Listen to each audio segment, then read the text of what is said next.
Assalamu alaikum wa rahmatullahi wa barakatuh. I didn't see you over there. Yeah, I've been thinking recently, what with COVID basically shutting down the world, this means that our masajid are also closed. And in a time like Ramadan, for us Muslims, the masjid is such a valuable place because this is where everyone, the whole community comes together to pray qiyam, to pray taraweeh, to break our fast side by side with our brothers and sisters. And unfortunately, we don't have this opportunity this Ramadan. And it just goes to show us, when we have a blessing, don't take it for granted because you never know when it'll be taken away from you. However, I think this is a blessing in disguise for us because now that everything is closed, we don't have any of these distractors from the outside world, right? We're forced to be at home, and this means we have more time for our own ibadah at home. I think what we need to do, because typically what we do is we increase our ibadah during Ramadan, we increase our acts of worship during Ramadan.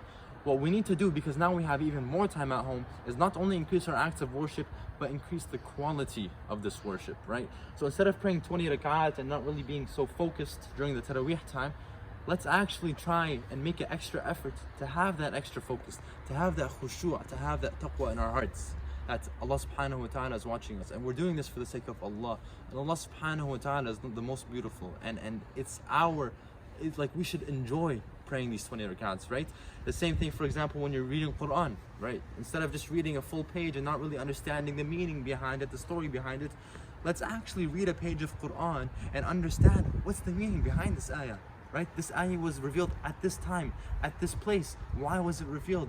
What's the circumstance behind it? You'll find that a lot of ayat actually have a story during the Prophet ﷺ's time, and this is the reason the ayah was revealed. Right? And then we can learn from the ayah itself. The ayahs are all full of wisdom, full of Allah subhanahu wa ta'ala's infinite wisdom. And there are so many stories that if we just open any random page of the Mus'haf and we start reading, you'll find different stories, different wisdoms that you can learn from.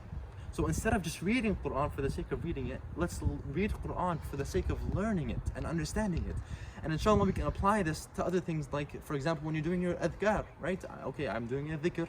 What is this dhikr? What does it do for me? How does this benefit me? Because everything you do benefits you ultimately in order to get closer to Allah subhanahu wa ta'ala.